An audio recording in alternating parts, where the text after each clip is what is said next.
Chapter 11 Beasts Attack. Drake ran up to his friends and hugged them. "You're all right," he cried. "Yes," Mina said. "Now where's Astrid?" "Is she still here in the fortress?" Casper added. Drake shook his head. "No, she brought the bones to life. Then she took the beasts with her through a portal, and..." Drake was right. Astrid in the land of the far north. Joanna cried, running in with Griffith. "She's attacking King Albin's kingdom." Mina clenched her fist. "He's the king who banished her," she said. "Astrid is seeking revenge on him and on her sister. Howl, who is my wizard. We must go there right away." "Shaka and I will go too," Casper said. "It is our fault that Astrid was able to reach the bones." As he spoke, Echo and Noah came through a purple portal. Opeli and Manua are now safe in their kingdoms, Echo reported. "How else can I help?" "You must take Aquila and Wyra back to the mountain with the wind dragons," Griffith instructed. "Wyra is hurt and must rest." Aquila nodded. "I wish we could help you more, but Griffith is right," she said. He turned to Jay. "Thank you for helping us escape Queen Amaru. We will never forget you." "We won't forget you either," Jay promised. "And we will stop Astrid." Echo, Nera, Aquila, and Wyra all stepped through a portal into Ichumaku. "Everyone to King Albin's castle," Joanna cried. She snapped her fingers and vanished. The other wizards disappeared one by one.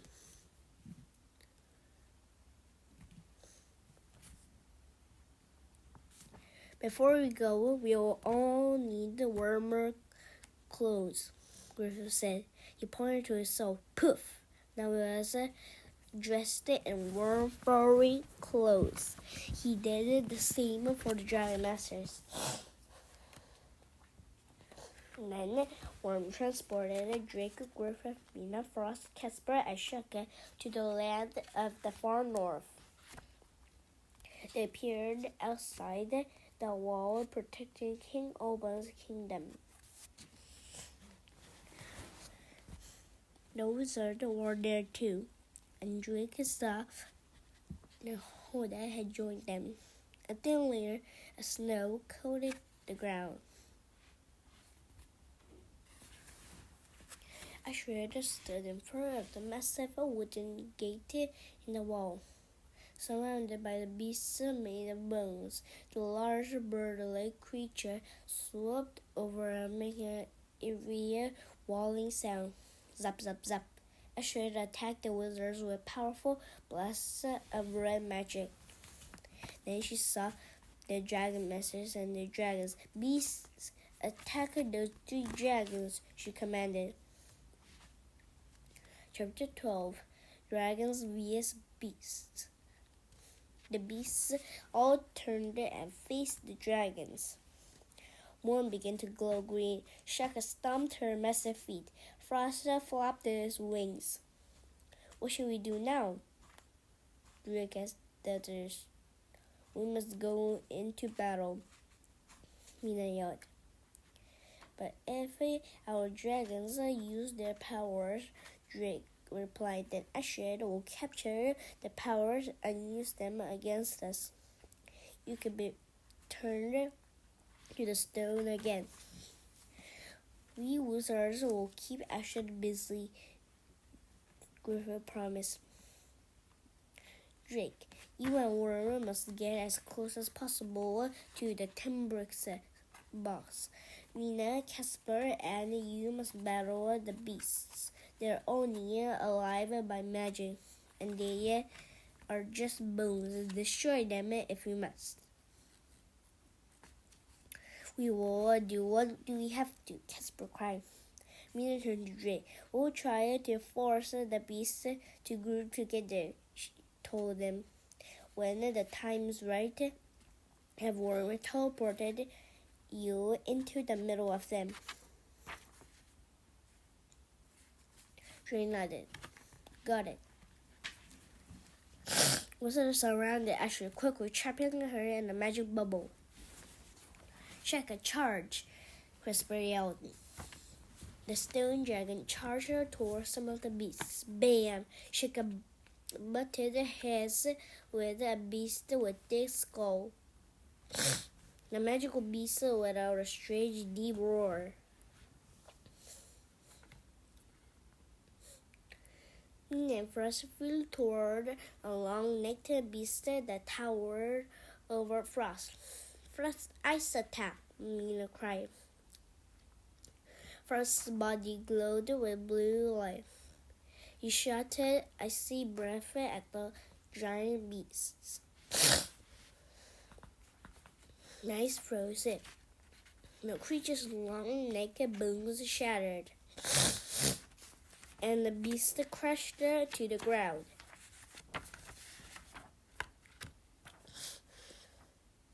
The crash started the beast nearby, and they pushed back toward the other group. On to ram the stone with a sharp horn. Smash!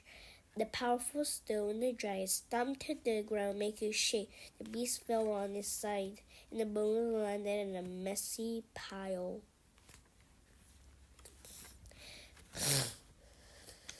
The Mina and Frost flew overhead. They circled the beasts, drawing them closer together. Drake glanced at Astrid. The wizard is still in the suspense in the magic bubble. Mina flew past Drake. Use the box now. Drake thought quickly. When transported us closer to the beast, in a flash of green light, he landed in the center of the creature.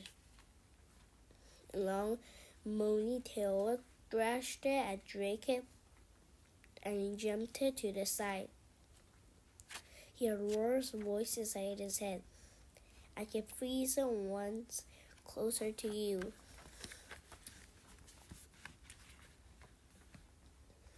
Draco knew what that meant. Worm didn't freeze things by making them cold like a frost did. He frosted them with his mind, and they stopped moving. Worm's body glowed. The beasts around Drake froze. He took the 10 bricks box out of his pouch and set it down on the snow. Then he reached for the latch on the lid.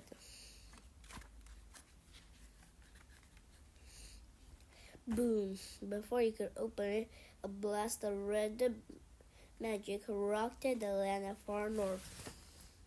Drake fell backward away from the box. Astrid burst through the wizard's magic bubble. She floated in the air over to the box. You will not stop me, she yelled, reaching for the magical box. Chapter 13. The Magic of the 10 Bricks. No, Drake cried, lunging for the 10 bricks box. Suddenly, Mina swooped down at Frost and yanked the belt of Astrid's waist.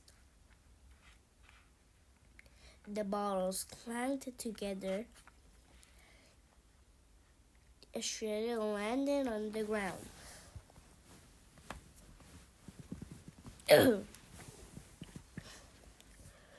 Give that back, Astrid shrieked, reaching for the bell in Mina's hands. Her fingers grazed the bottles. Shaka stomped up to Astrid, roaring.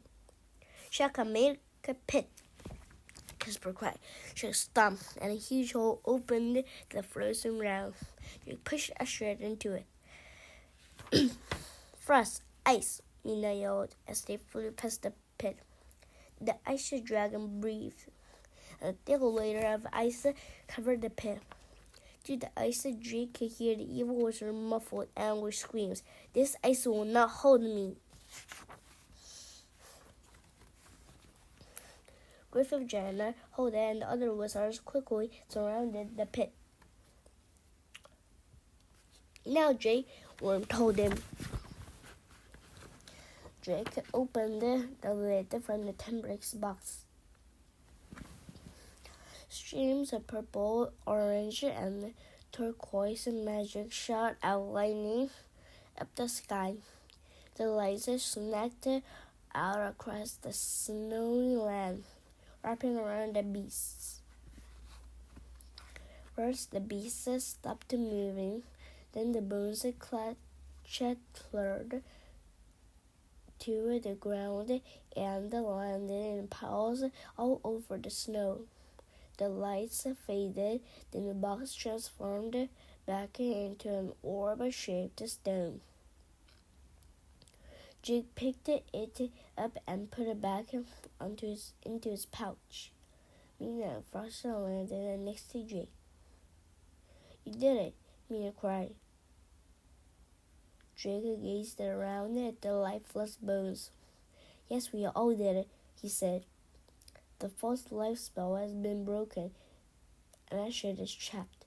Whoosh! A beam of bright white light shot through the icy pit, holding the wizard. The light melted all of the ice. Chapter 14. A Sister's Plot. Thank you. Chapter 14. A Sister's Play. As she floated out of the pit and light a stream from her mouth, and she held an empty bottle in her hand. She must have grabbed the bottle of dragon powers when she was struggling with Mina. Drake guessed. But I've seen a power like that. She's unstoppable. Unless it's a risk. But there's no choice now.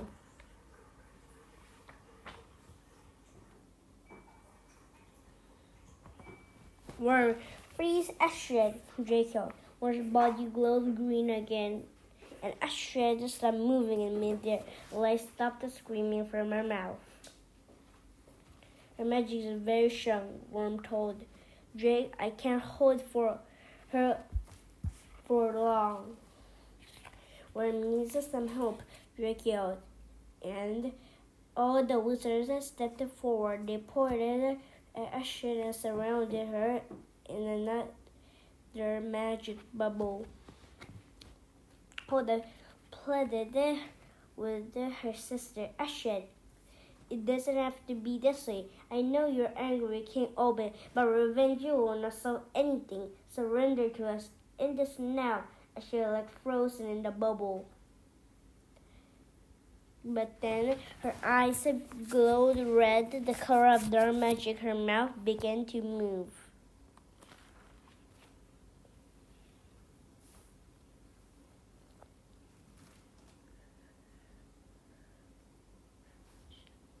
She is resisting the powers of worm and wizards, Jill realized. Do you think I can be beaten so easily? I should have asked. After I take King Oben's kingdom, I will grow stronger. I will keep defeating lands until I rule the world. She cackled with evil laughter. The magic bubble was burst. A swirling portal opened in the air. Worm's energy still held her, but she managed to reach toward the portal. She's going to escape, Mina cried. Casper stepped forward. She won't get away this time, Shaka. Use your secret power, turn her into stone. Chapter 15. A Visitor. Two great beams of light shot from Shaka's eyes as Ashred moved closer to the portal. The dragon's eyes power beams hit her. Instantly, the wizard's body turned to stone.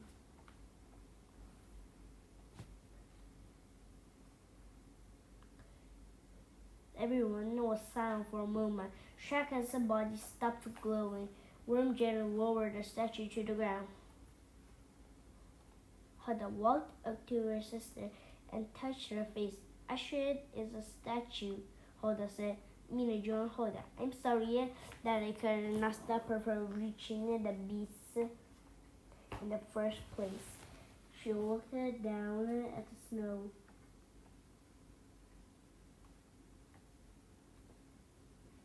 Hoda patted Mina's arm.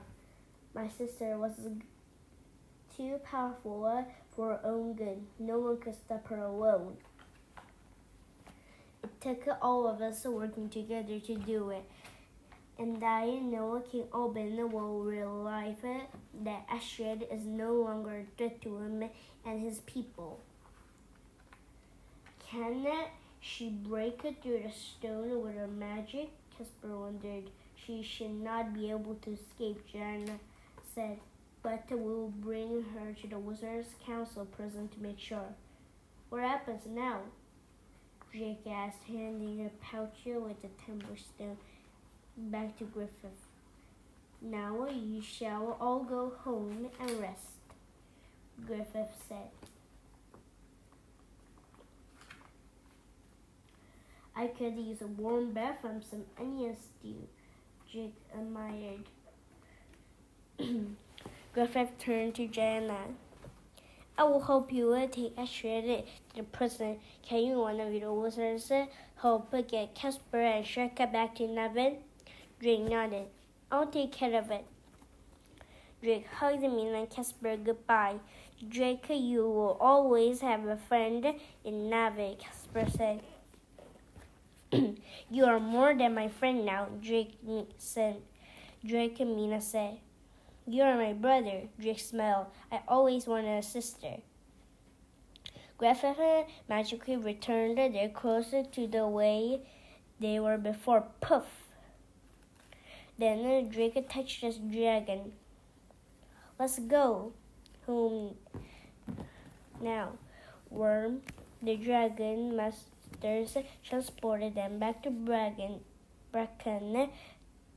to the Valley of Clouds outside the castle. Dragon, it's warm and sunny here, he said. How about a nap? That sounds nice, Worm replied.